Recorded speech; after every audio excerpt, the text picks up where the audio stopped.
Hulagu Khan اپنے گھوڑے پر شان و شوکت سے بیٹھا ہوا تھا۔ چاروں طرف تاتاری افواج کی صفیں کھڑی تھیں۔ سب سے آگے ہلاکو خان کا گھوڑا کھڑا تھا۔ ہلاکو خان کے سامنے 3 صفیں کھڑی کی گئی تھیں جس کو آج ہلاکو خان نے قتل کرنا تھا۔ ان کے سر قلم کر دو، ہلاکو خان نے گرج کر کہا، اور جلاد لوگوں کے سر کاٹنے شروع ہو گئے۔ پہلی صف میں ایک کی گردن گئی، دوسرے کی گردن گئی، تیسرے چوتھے کی گردن جاتی رہی۔ پہلی صف میں ایک بوڑھا سا غریب آدمی کھڑا ہوا تھا اور موت کے ڈر کی وجہ سے دوسری صف میں چلا گیا۔ پہلی صف کا مکمل صفایا ہو گیا۔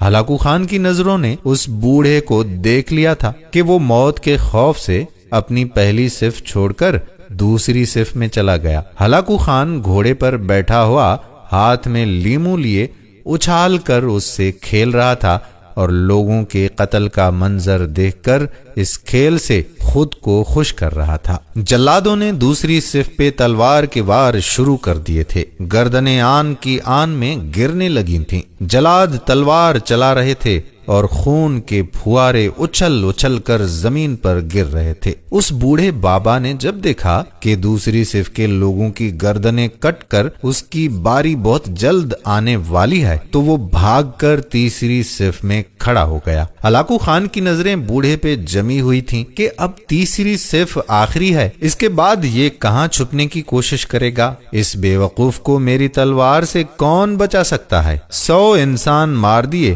تو یہ کب تک بچے گا؟ تیسری صف پہ جلادوں کی تلوار بجلی بن کر گرج رہی تھی۔ ہلاکو خان کی نظریں مسلسل اس بوڑھے پہ تھیں کہ کیسے وہ بے چین ہو کر موت کی وجہ سے بے قرار ہے۔ جلاد بجلی کی سی تیزی سے اس بوڑھے بابا کو پہنچا تو ہلاکو خان کی آواز گرجی، رک جاؤ، اس کو ابھی کچھ نہ کہو۔ بابا بتاؤ، پہلی صف سے تم دوسری صف میں بھاگ آئے، جب وہ ختم ہوئی تو تم تیسری صف میں بھاگ آئے۔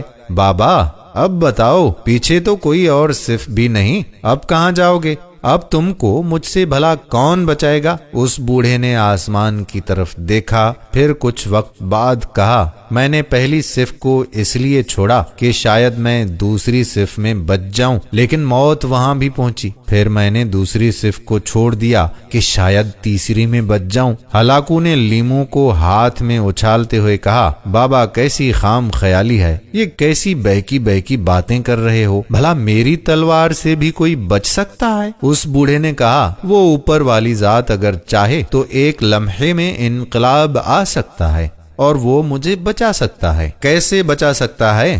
ہلاکو خان نے اتنے جوش میں کہا کہ اس کے ہاتھ سے لیمو گر گیا۔ ہلاکو خان چابک دست، ہوشیار جنگجو اور چالاک انسان تھا۔ ہلاکو خان نے گھوڑے کے اوپر بیٹھتے ہوئے گرتے ہوئے لیمو کے لیے خود کو جھکایا کہ زمین پر گرنے سے پہلے وہ لیمو کو پکڑ لے۔ اس کوشش میں ہلاکو خان کا پاؤں رکاب سے نکل گیا اور وہ اس کوشش میں گھوڑے سے نیچے گر گیا۔ ہلاکو خان کا گھوڑا اتنا ڈر گیا کہ وہ بدک گیا۔ لشکر بھی حرکت میں آ گیا، لیکن گھوڑا اتنا بدک گیا کہ اس نے ہلاکو خان کو پتھروں میں گھسیٹ کر اس کا سر پتھروں سے پٹخ پٹخ کر مار دیا۔ لشکر نے جب ہلاکو خان کا گھوڑا پکڑا تو اس وقت ہلاکو خان مر چکا تھا۔ ہلاکو خان کا لشکر اس بابے سے اتنا تو خوفزدہ ہو گیا تھا کہ لشکر نے اس بوڑھے کو نظر انداز کر دیا۔ دوستو، مظلوم کی آہ سے ڈریں،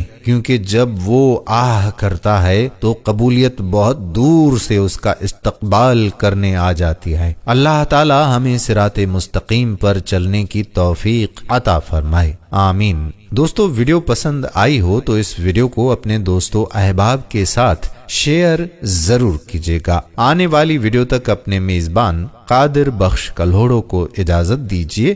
اللہ حافظ۔ اللہ